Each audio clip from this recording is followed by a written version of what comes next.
The Paunch Stevenson Show. PaunchStevenson.com. Episode 320. Thursday, April 30th, 2026.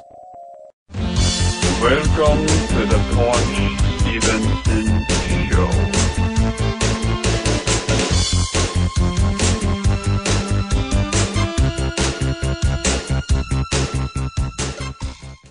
This is the Paunch Stevenson Show, PaunchStevenson.com. I am Rob, you are Greg. Hello. Hello, and we have a special guest this episode, Fran Weinstein. Yes. Welcome, Fran. Hello. Hi, Rob. Hi, Greg. Hi. Why don't you tell our listeners in a nutshell why you are here as a guest on the Paunch Stevenson Show? I am here on the fabulous Paunch Stevenson Show to talk about my brand new book, Tortured Souls, High Heels, Low Expectations, and the Hollywood Gossip Mill. Just out the other day. Nice. And a new book. What is the background of the book? Why this book? Who are you? Why did you write this? Who am I? Okay. What is this all about? Okay. I was a producer, director, writer, reporter for Entertainment Tonight. And before that, I was a producer on Lifestyles of the Rich and Famous. And then before that, I was a producer for Live with Regis and Kathie Lee. Wow. So now you know how old I must be, right?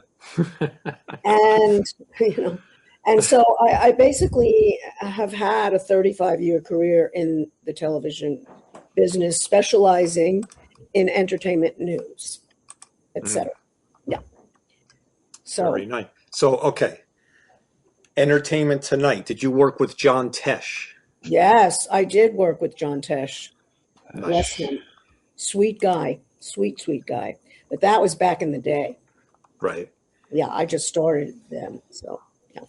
So you were the producer. So explain. I was not the producer. I was a producer. I was a field director. Okay. / reporter, etc. Okay. And what does that mean? Because we love talking about all the behind the scenes stuff and all that. Yeah. So go ahead. What does that mean? I was as behind the scenes as you can get. So I was the off-camera reporter on most red carpets in New York. And I did all of the celebrity interviews. I also did it during, they have junkets where the stars come and talk about their movies in hotel rooms, basically. And I did all of those as well. And then they just sort of edit me out and just put my voice in. So that's cool. Nice. It was. So, all right. So let's just jump right in. And where do you want to begin with the behind the scenes tales and the juicy? You tell me. Okay. So here's why I ask. Because on these types of shows, it's all very polished and produced, and right. And these interviews are presented in a way that it makes it seem so seamless, and these people are so friendly, and but you're telling the behind, like you're telling the real version. Right. So, yeah. Give us the overview of real version? What goes into making it seem so friendly and polished and seamless? Okay, well, essentially, when you are on a red carpet, I was first position. I was the first person that the stars saw after they got out of their limousines. And it is chaos on a red carpet. And there are paparazzi and still photographers and video cameras and people running around jockeying for position. Fortunately for me, I was first position that was set in stone. So I didn't have to run around that way. But as I said, I was the first reporter they saw.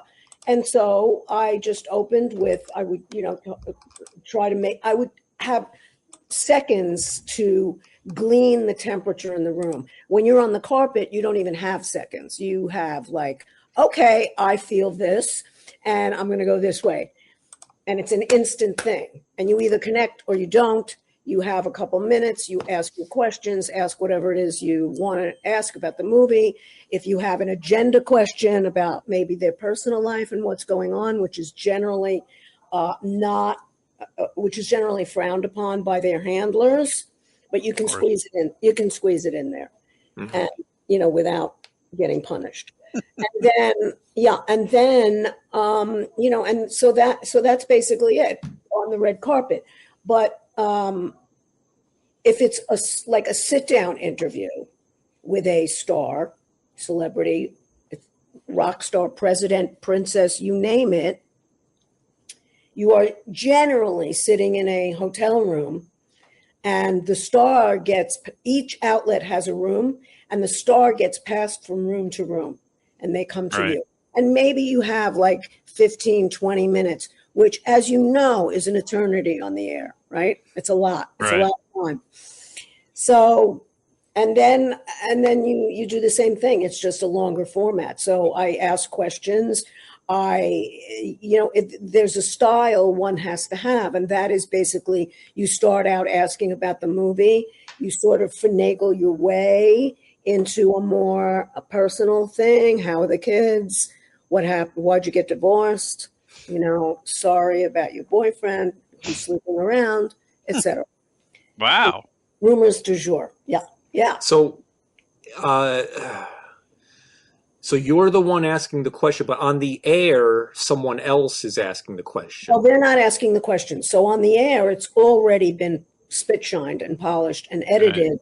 And so basically there will be the celebrity soundbite, but a couple of lines of track will, lead into another soundbite. So they're basically telling a story. They're not asking questions anymore. Yeah, so it's like, if it's been a while since I've seen those, but basically it's like it's like the questions you ask, you're getting like little clips of their answers intermingled with maybe clips from the movie or the TV show, and exactly. And then the host Bob Goen or something would say, coming up next on Entertainment Tonight, and then there's like 10 seconds of that, and then when it comes back there's another 2 or 3 minutes, and exactly right. and on to the next commercial. You can produce the show, exactly. Yeah. So Fran, when you're asking the questions, tell me what percentage of the time does this happen when the person submits a list of approved questions ahead of time? Is that a thing? Is that how this works? No. Okay. No. They can submit all they want. Okay. We never paid attention to that. That's taboo. That's not a thing. Not for celebrity journalism. I mean, not for really any news outlet. Right. They would love that. Right. They would love to control the interview. Yeah. Because a lot of people are under the impression when a celebrity goes like when an actor or musician goes on, let's say the Tonight Show, and they're doing this banter like Jimmy Fallon, David Letterman, whoever, right? It's like, wow, that's such a natural conversation. But there's this belief that the questions were already rehearsed and pre-approved. That's a different situation. Some of them have pre-interviews, but not. Yeah, not those shows have pre-interviews. Right. And it's kind of agreed upon what you're going to talk about and what you're not going to talk about. And if you're going to talk about a recent event in one's personal life, you're going to really be jokey about it. Okay. So that's a whole different format, but that's, that they are way more controlled than we were. Yeah. Right. Well, they have a certain time that they want to, they can cut it, they can edit it, but they have a certain amount of time they want to interview the guest, and they want to get the jokes in. And, well, that's it. They cetera, have more at stake in terms of entertaining their audience. Right. I don't have an audience, so I know what I want to know, and I go for it. So how did you even get started in that? Like, Great question. I am a very short Jewish girl from the Bronx with no connections whatsoever. My parents were immigrants from Poland. They escaped Nazi Europe. wow. I was raised to be married no later than 19 years old and to have children and, basically call it a day. But I had bigger ideas. And, being a child of the 50s, television was my whole world, right? Mm-hmm. And I thought, oh, gee, maybe someday I could work in that. I could do that, maybe. And I sort of went along in my life, and I went to college, and I did not study any of this, et cetera. And I started writing for women's magazines, actually, when I got out of college. I trained to be a social worker, but in New York City in the 60s, you could not be a social worker. You would have to be a cop. So I said, okay, well, and then I sort of fell into magazine writing. And I had a column when I was like 25 years old in a national women's magazine. And I made it all up. I didn't interview anybody, I just made up stuff. Anyway, nice. I went to LA with a boyfriend who was an actor. And he couldn't really get work. And I was like working for every magazine possible. And then I said, oh, well, this doesn't pay much. So I decided to move back to New York after we broke up. And I decided to get into television. And it was the era of MTV at that point, right? And, there were so many broadcasting options at that point. And I said, well, I'll just translate my magazine writing skills into TV. No problem, right? Big problem. So I basically had to start all over again as a production assistant when I was 30. And I got a job as a cue card holder for Good Morning New York. Nice. And yes, and I administered Tylenol to cranky producers and Xeroxed and all of that. Xerox, right? Does that not take you back? Mimeograph. Mimeograph. The ditto machine. Yeah. So anyway, it just sort of went on from there. And I was very, very lucky. And then Regis came to town. And nobody knew who he was, by the way. Regis Philbin. Nobody knew who Regis Philbin was in New York, which is hard to believe, right? Right. Yeah. So he came to town, and there was a show that was being built for him. It wasn't called Live. It was just Good Morning New York, or The Morning Show. That's what it was called. Anyway, I somehow talked my way into being their very first booker. So I had to book that show, and nobody knew who he was. So nobody wanted to come on, right? Nobody. They were like, Roger, who? Wait, let me write this down.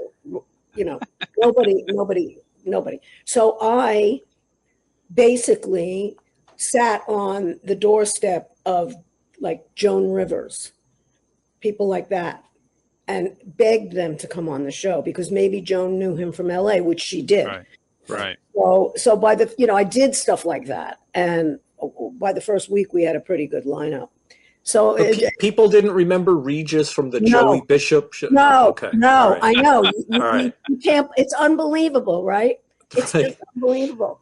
Just not everybody just has that understanding of the business, right? To me, it was unbelievable.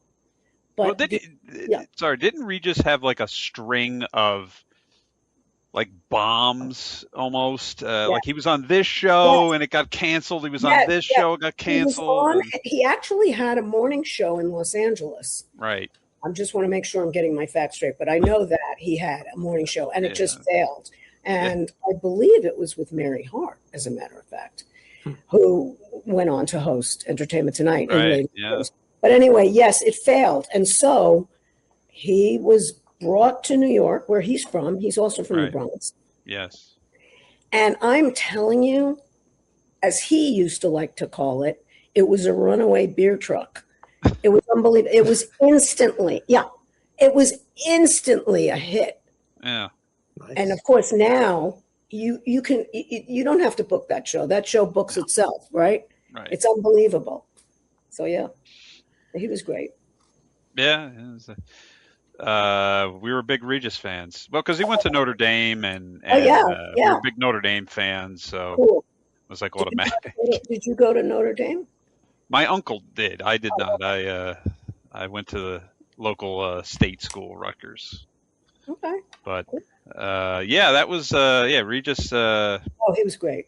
Everybody knew him, and he was. Everybody loved him. He was immediatay relatable. Right. Because he'd get on the air and go on for 15 minutes about what he did last night and his horrible mother-in-law and how his wife was annoying him. So he was every man, and everyone related to him, and he just was a runaway beer truck, like he said. And he was like the first. I could be wrong about this, but he seemed like he was the first morning host like that who kind of went off script and just like started the show. They still do this. I take my mom to the live show every few years because she watches it every day anyway. And it's like, it's the same format. They get on there and then they just banter immediately. And that was like a taboo for years and years and years. You don't go off script. Yeah, exactly. Nobody did that. That's another thing that made Regis a hit so fast, because he would just get on the air, and the show had a live audience, so he just fed off the laughs. Yes. The laughs were incredible, and he just fed off that, and he just kept going, and it was like 15, 20 minutes into an hour show that he would just riff, Right. And you were probably there at this time, but I'm not sure if you're aware, but one of the areas where Regis is like, it's hard to find clips from these old shows, the ones that you worked on, especially. I guess it is, I mean, there were no other than VHS recordings that someone for some reason did and then put them on YouTube. They're really not out there very much. So true, I know. And but one of the ones that have endured because there's a fan base is and Regis was one of the first people that did this. He used to bring on professional wrestlers. Yeah. With him and Kathie Lee, but but Regis would not he wouldn't take it like, I'm going to interview them like whatever, but he would like play along like with the gimmick, and they'd beat him up and put him in a wrestling hold and. Yep. And there was nothing he wouldn't do.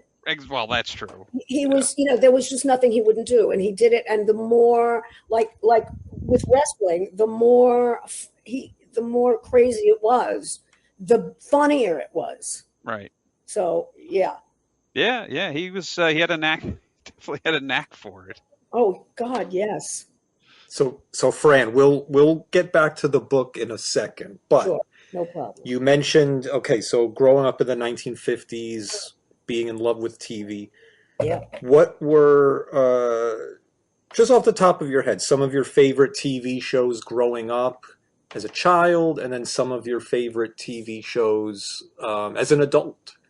So I was hooked on Captain Kangaroo, Sky King, Fury, Howdy Doody was major.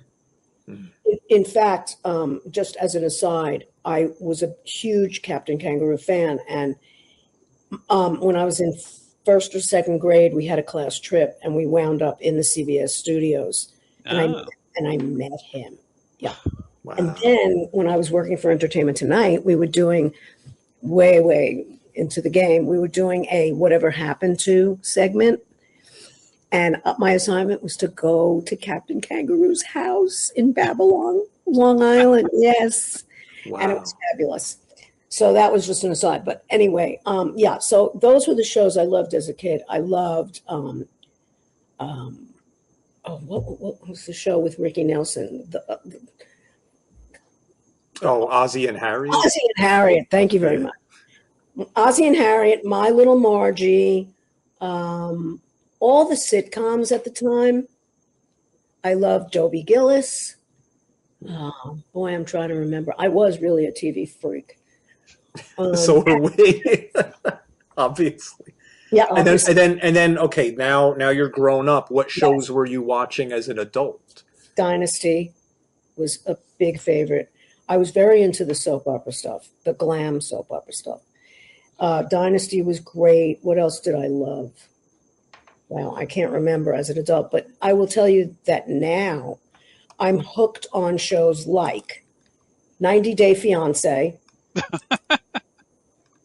and Married at First Sight. Why? Why? Because I love to watch people couple. Okay. I love the behaviors, the coupling behaviors. So that's really what I'm hooked on. I can't really watch much else because I've been there. So are you still watching broadcast TV, cable TV, or are you doing the streaming services? Well, I don't do the streaming that much. I watch broadcast, like 90 Day Fiance is on TLC, Yeah. and Married at First Sight is on Lifetime. And I just love watching real people live their lives. It's Okay. great. So as a producer, behind the scenes, coordinator, PA, all this stuff, right? Yeah. The past, whatever, almost 20 years, all these reality type shows. Yeah. I mean, even before that, even like the Dating Game, like those kind of reality shows too. But I love the Dating Game. Yeah. see, these reality shows, 90 Day Fiance, Survivor, all that stuff, from your behind the scenes perspective, how much of that is, quote, reality and how much of it is scripted and guided and massaged? All of it. Okay. It's quote reality, but it's not reality. Exactly. Like even those shows like The Real World and Big Brother, they're just people living in a house. We just happen to film it. Right, but what they do is that's right. But what the producers do is they'll, on a shoot day, they'll come in and they'll say, okay, so this is what we want to deal with. Like, you guys had a fight last night. We want to talk more about the fight and whose fault it was, etc. Go. Right. And then, these real people just go at it. And that's how it's done. The Bachelor is the same way. Here we are in 2026. Same way. Yeah. Yeah. So all of them. What's the one where they're stuck in the house? Big Brother and. Oh yeah, Right. Big Brother. That's Yeah. right. So they'll be given again guidance or direction. Yeah. How much is then puzzle pieced together in the editing room afterwards for maximum drama and addiction? All of it. All of it is because they have cutaways of people drinking a glass of wine. And by the way, there is so much alcohol on these sets. You have no idea. You have no idea. I mean, they're really there's been lawsuits about it. This is Right. There is so much alcohol, and I don't know what else, but to encourage loose lips, etc., and questionable behavior. Our favorite one was Rob. What was the one with Jeff Conway? The late great Jeff Conway. Oh, Celebrity Rehab, Dr. Yeah, Drew. Oh, I love that show. Oh, I love that. That was a great one. Thank you for reminding me. It was a train wreck. Yeah, because it was a train wreck. Yeah, exactly. I love to watch train wrecks. Yeah. Yeah. Which, I mean, on one hand, it's entertaining because it's a train wreck, but on the other hand, it's like, geez, you're exploiting. Yeah, right. Yeah, it's exploitation. These people's, life falling apart.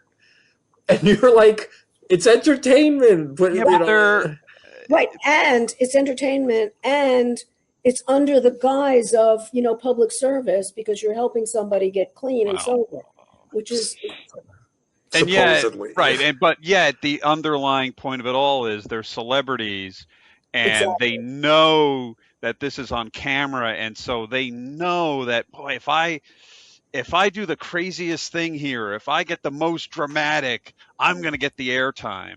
Right. It's sort of like in the days when actors would fight amongst each other for lines, and they'd go and complain to the producer or whoever it was.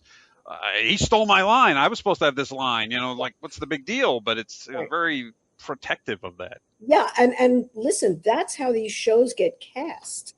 Like, you'll get an interview with them, the producers, And they can tell if your personality is like, if you're a volatile human, a loose cannon, etc. Great.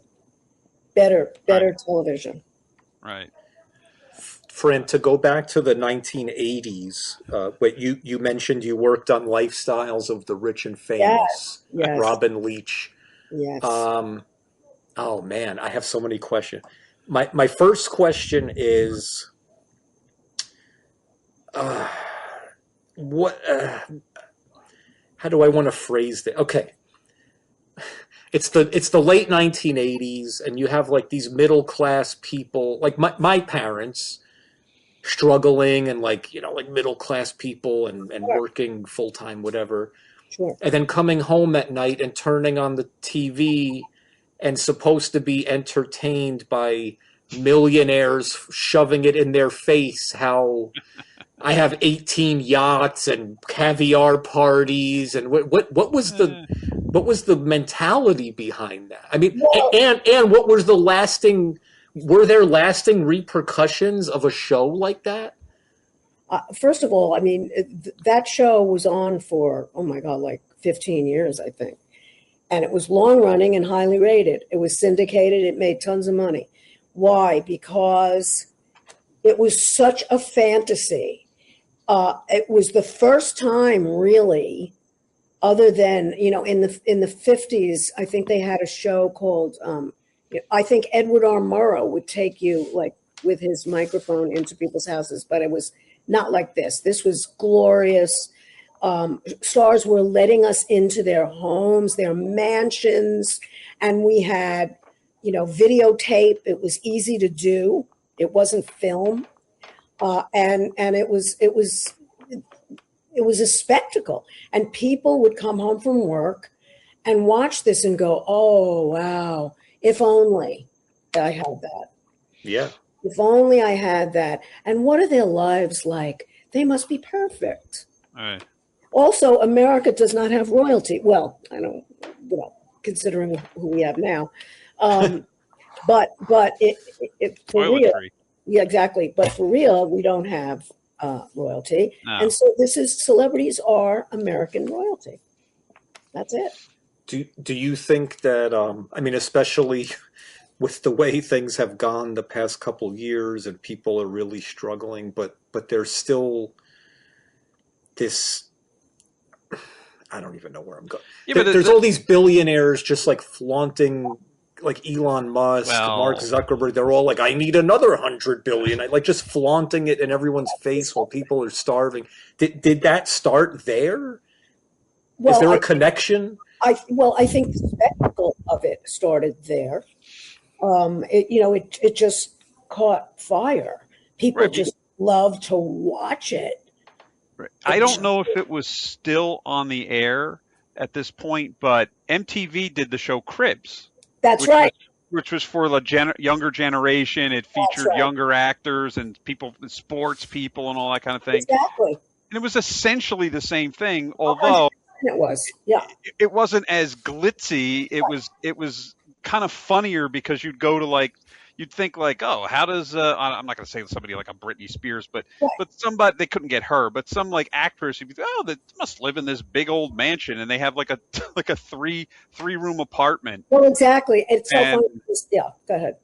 no, Well, some of them, but then some of the rappers would have Yeah, like, yeah. here's well, that was here's my 19th walk-in solid gold closet. Exactly. right, Exactly. and all It depended. their Ferraris and everything like Oh that. yeah. Oh yeah. But that has become, that transitioned, and this also goes back to even your obviously your work with Entertainment Tonight. All of these shows, not so much live with Regis, but these other shows, they no longer really exist in the same media sphere on television because technology has changed and Right. in the viewing habits have changed of the younger generations. Right. But now it's like, unless it's I don't want to just say celebrities, but actors, they're almost forced by their agencies to essentially create these social media profiles that that basically copied either Lifestyles with Rich and Famous or Entertainment Tonight or one of those shows, Yeah. so that now they're the ones, not just once a season they would show up on an ET or Lifestyles or Rich and Famous or something like that. But now it's like once a week. They're told you have to show your fans your house and your vacation and what you're doing next, and Yeah. you're just constantly just shoving in their face because Yeah. God forbid you don't have those hits anymore. Right. We Right. can't hire you. Right. And that's the attention span of the viewers at this point. They Right. want to see these short little glitzy clips, you know, and also it's a moneymaker. It's a huge moneymaker. These influencers are making tons of money, tons, right? Right. With sponsorships, etc. And, you know, the stars are encouraged to do it because it gets their product out. It gets their movies out. It spins cash at the box office. That's what it's all about. That's the bottom line. So, in getting back to, obviously to the book, what I would like to know is, it just in the celebrity world, you have to deal with. So here's a little background about us, or really me in specific. So I like to do a lot of what it's called, you know, celebrity stalking or whatever, where I want to get their autograph, I want to get a picture with them, things like that in public normally. Right. You know, the ones who don't do like conventions and things like that. I mean, you don't have a choice. You have to go to a movie premiere. Yeah, you have to go to a movie premiere. You have to go to a talk show appearance, whatever it is. And so the buffer in there, besides security, obviously, but they're not too bad. The buffer is the publicist. Oh, yeah. So I wanted to ask you, just in general, if you want to get into it, your experiences with publicists and how that industry, where did that industry start? How did it evolve? How many of them did you have a voodoo doll that hitting them with a pin? That's a great question. I think, where did it start? I started probably with the studio system, right, back in the 20s. And, you know, that's why there were arranged romances just for the public, et cetera. There was all that. And the publicists today are the stars' gatekeepers. They know that their job is to get them out in front of the public, in front of their fans. But their job is to control the access as much as possible and protect them from, any rumors, any stories that come out about them that are less than favorable. You're really sort of, they really sort of keep an eye on the reporter and what they're asking. And if it turns a little sour, they'll yank them right from the interview. Right. Yeah. So they have an enormous amount of control. You know, the celebrities themselves, I would say 99.9% of them are fabulous people. They're just people. They're great. They're great. And they're just doing what they're told, basically. They have to do this. They're contractually obliged to do this. The publicists, though, are very grandiose. They have very grandiose opinions of themselves and of what their job is. And so sometimes they do the stars a disservice because you're about to ask something really good that the star's interested in, and they pull them because it's not about the movie. But to me, it's like, you're getting all this advertising on Entertainment Tonight. It's millions of dollars. And now you want to sell me a movie? No, you can sell me a movie, but I'm going to also ask you other questions too. Yeah. How often, so in those situations where the actor, the athlete is like, yeah, I want to answer this question, but then the publicist says, no. Is the actor allowed to say, like, time out, I will make my own decision, or is the actor beholden to the quote studio? No, the actor. Okay. The actor does very frequently say, I'm good. He lets them know he's not affronted, and he'll answer the question. But it takes a really respectful interviewer to know how to warm up to that person to make them want to answer this question. Otherwise, if you're just a kind of brassy, reporter entitled thinking, I'm going to ask you this question because I'm entitled to it. And it's like, then, they don't really take a shine to you. So that's part of the game. Like, you really have to have a style that is enticing to them. Got it. All right, Fran, are you okay on time? Can you keep going? Okay. Yeah. So, your book, Tortured Souls, SOLES. Correct. High Heels, Low Expectations, and the Hollywood Gossip Mill. Again, so many questions, but do you feel comfortable saying, because you just said 99.9% of the people you dealt with, very pleasant, very friendly, agreeable. Yes. Do you feel comfortable naming names of the 0.1%? Yes. Yes. Okay. So there's a very, but one of the stories in my book is about Anne Heche, who is now Deceased. no longer deceased. She is no longer with us. May she rest in peace. And I interviewed her for the remake of Psycho in 1998. And she had just done Return to Paradise with Vince Vaughn. And she had also just entered a committed relationship with Ellen DeGeneres. And so we were talking. We were in a hotel room. We were doing that thing. And I talked about the movie and how much fun it was, et cetera. You ask those perfunctory questions about the project, and then you sort of slam them with something else. And that was my method anyway. But so I said to her, so you reunited with Vince Vaughn in this movie, Psycho. How much fun was that? And she said, oh, it was great. He's awesome. I said, yeah, he is. And I said, there were rumors that you guys were an item in Return to Paradise. Oh, my God. Her eyes opened like a sinkhole. Her jaws dropped. It was like, I don't want to talk about this. I don't want you to. Okay, no problem. Moving on. It's all good. No problem. And then she gave me more time, and we were packing up the crew, and we said our thank yous and goodbyes. And she turns around to me and says, I don't want you to use that stuff about me and Vince Vaughn. I said, I told you I won't.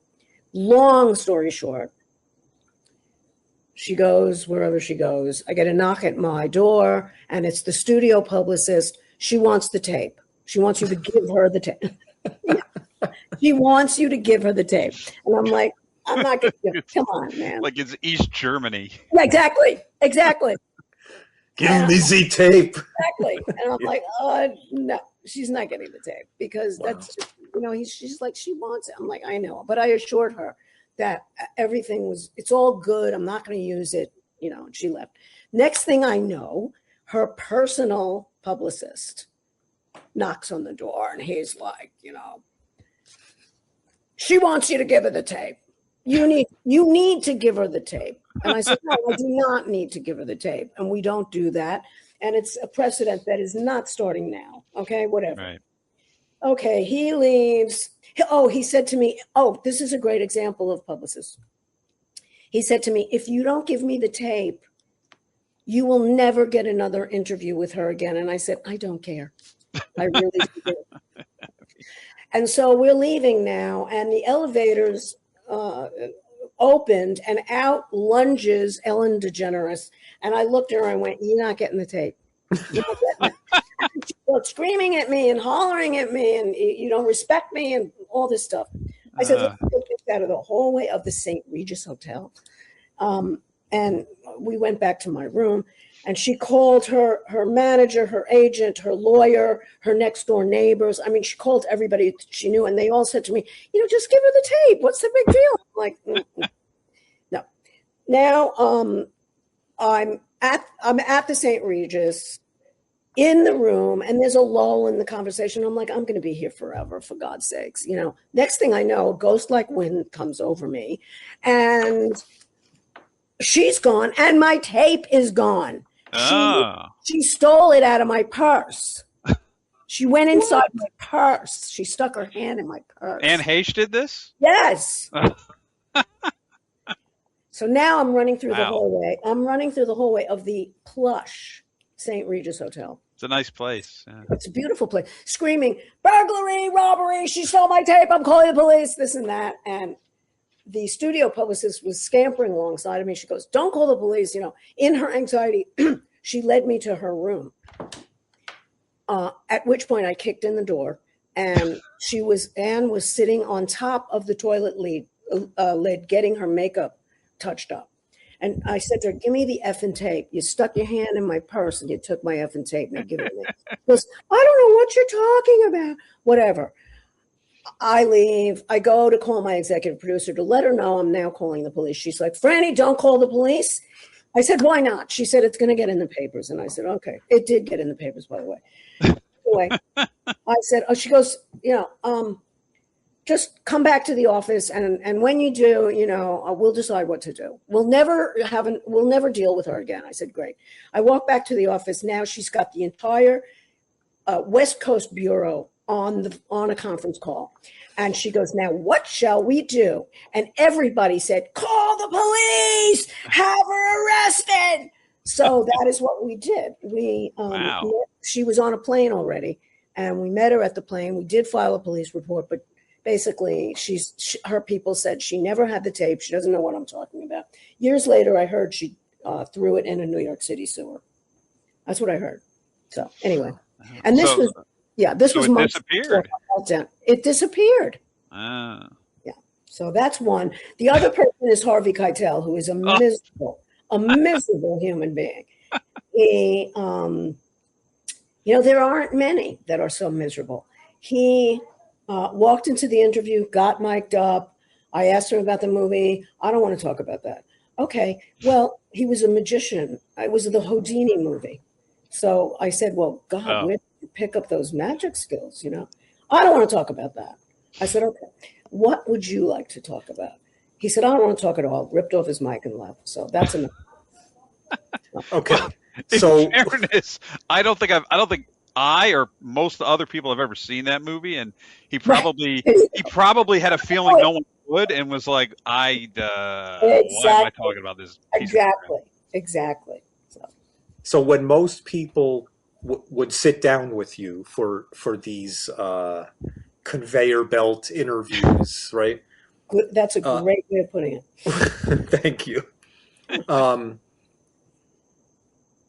Were most of them genuinely, I don't know if maybe excited is too strong of a word, but like maybe enthusiastic, like, hey, how are you doing? Let's sit down. No. Or were they like, let's get this over with? They were not enthusiastic. They had to do it. It was part of their contract. Yeah. But, some were really good-humored about it, like George Clooney. George Clooney is a true movie star. Yeah. He gets the game. He understands that I have to ask certain questions, and this is the way the movie business works. But he has fun with it. He's just lighthearted and amusing and charming and a great guy. Yeah, good. Yeah, I mean, why not, right? Like, you're here. Exactly. The medicine's got to go down no matter what. I try to make it as comfortable as possible. So. I mean, they're all gonna have bombs. I mean, I've seen enough actor interviews of very, very successful actors talk, and directors. I don't know how many directors you had to talk to. I'm sure they were a little bit more difficult because they're probably drier. But yeah, they never really made air. It was just it was kind of obligatory. Well, I'm sure like Spielberg would have made air, or somebody like that. That's something else. That's a whole different thing, and he's lovely. Yeah, who's identifiable. Yeah, but, he's fantastic. Yeah, so I'm sure they all have bombs, and they don't want like, I got to promote this thing. I don't remember doing it. Your least favorite thing to do.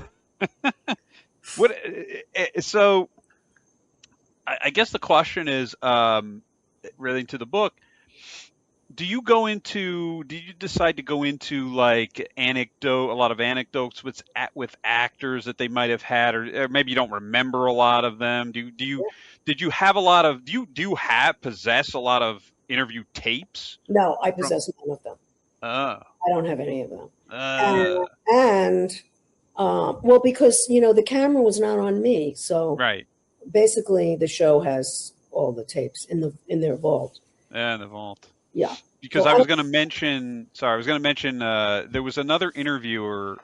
She recently deceased, Lita Powell Drake, who made she was like totally forgotten, and then her tapes got onto some PBS Kansas City YouTube site and became like this internet sensation. Oh, wow.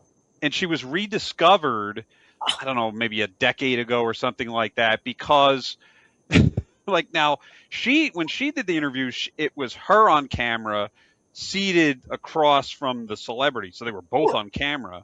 Right, but that's how I did it, but I wasn't on camera. Exactly. Oh, yeah. So she was on camera, but then she had a knack for saying like it was like a very like almost like a boozy thing where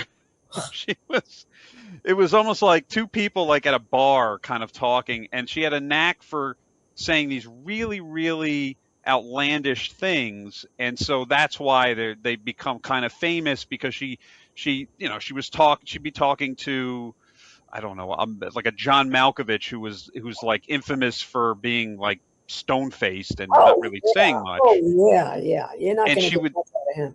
Right, but she would say like something really, really uncouth, and then like their reaction was kind of the big thing or whatever. That's great. I got to look her up. Yeah, Lita. Lita Powell Drake was her name. She was out of the Midwest, and then she moved. She did it for a while. Like, I guess, I don't know what affiliate she was with, some in Kansas or something, or Missouri or something like that. And they would send her to these same junkets that you were at, probably. Right. Sure. Yeah. Yeah, in the early '80s especially, and then and they would broadcast what she did.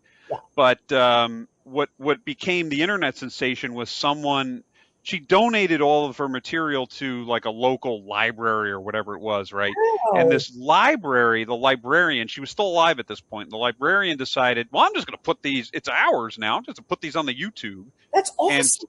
And he put a lot of the videos out there, and these were never like aired originally. It's almost like a behind the scenes so it's like when you were when you're taping these things and you're not on the camera, or you're on the camera or not, like this is the stuff that would have been cut up. It would never come out on the air, but this actually did come out. Fantastic. But see, the interesting, the correlation is that is essentially what became like the podcast universe. Like we've been doing this podcast for over 20 years now, off and on. And now, there's so many celebrity podcasts and things. It's long-winded. What I was getting back to was nowadays your job, what you pioneered, and people on, Current Affair and Access Hollywood and these competing shows, everyone that was doing these things in the 80s and the 90s. Now the celebrities just do it with each other. Well, right, exactly. Well, that's the thing. That's how everything's changed. I mean, they just get on and go on Instagram and do Instagram lives, and that's how it's done. Yeah. Fran, the whole thing with the Anne Heche thing, and the tape and the police and her.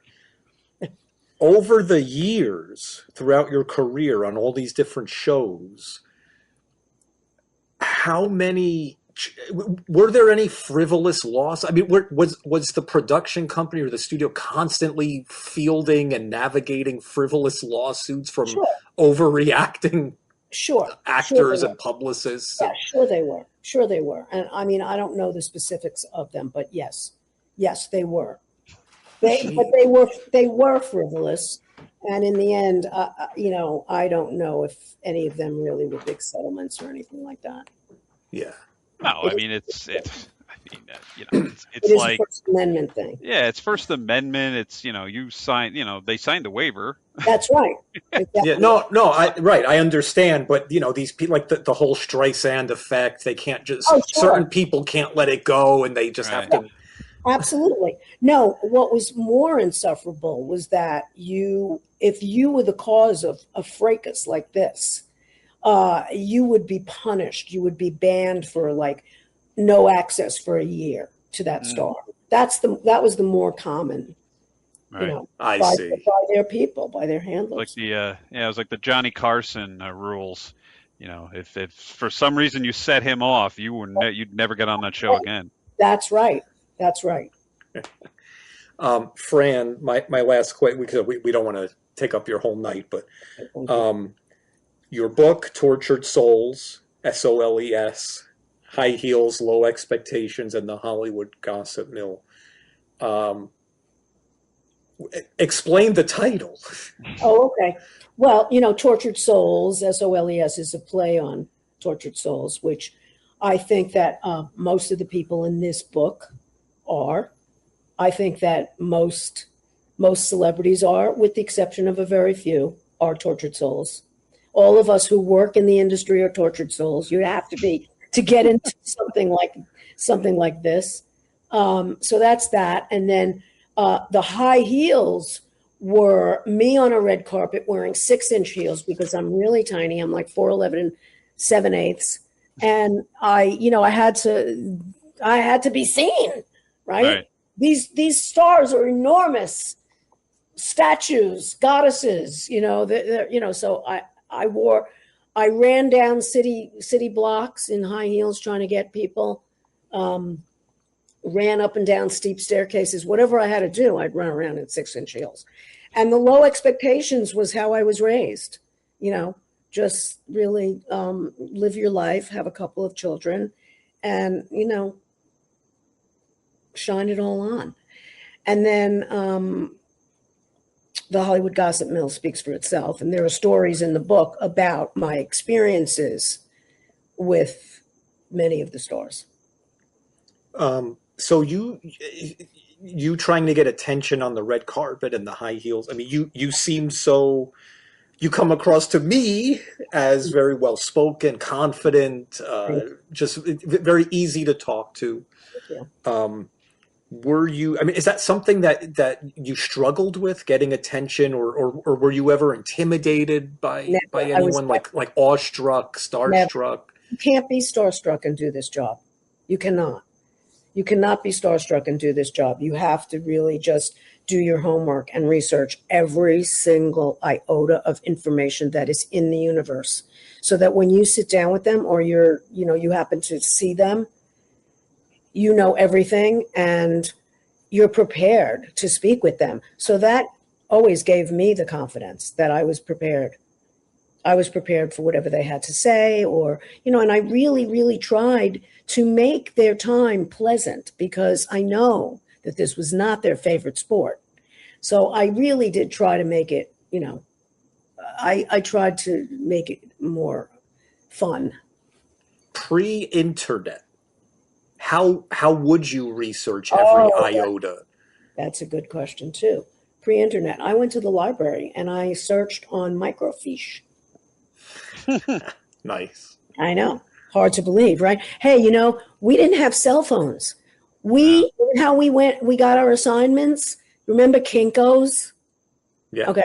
So we had pagers, and whenever there was a breaking story, I got a page to call the office, and then I would have to go to a Kinko's to pick up my assignment sheet with the location, et cetera, et cetera. And that's how we did it.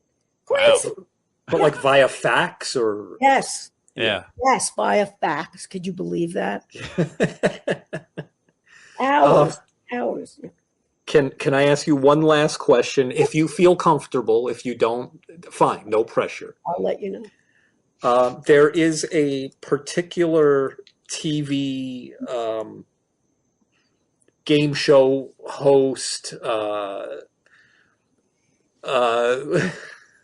I'm just going to call him a game show host. Call him a game show host. Who is now running our country. Oh dear. Did you ever have any interactions with him? I had a lot of interactions with him. And are you comfortable saying how they went or getting into it at all, or whatever you're comfortable with? I'm comfortable enough to say that I've been in Trump Tower with him in his apartment. I've been in Melania's closet. I've been on his plane. I was at his wedding to Marlon Maples. I worked with him a lot. And in fact, E.T. used to love in the 90s to get his take on the day's events for some reason. Right. So what I will say without getting into politics is that I never saw this side of him. I never did. He was kind to me. He was generous to me. He was warm even. There was really never a moment, except for one at the end, where he just, I was interviewing him and some like bro on the other end of the carpet called out something to him and he walked over to him. So I thought that was disrespectful. But other than that, I have to say, I always had okay experiences with him. What you see now, I don't even know who that is. I don't even know who that is. Yeah. Well, on a cheerier subject, I was going to ask: do you spend time in the book like talking about any celebrities you really were thought fondly of? And I guess the second part of that question was: did you develop any like friendships with celebrities that have lasted, or you couldn't? You had to just. You know, you really develop relationships, not friendships. You know, you never, ever want to think that they're your friend. Okay. So having said that, I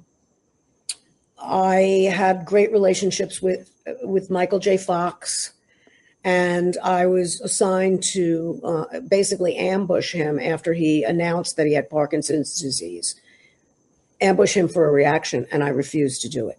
So that was the thing, because really and truly, I tried to hang on to a morsel, a modicum of, self-respect and morality in this business.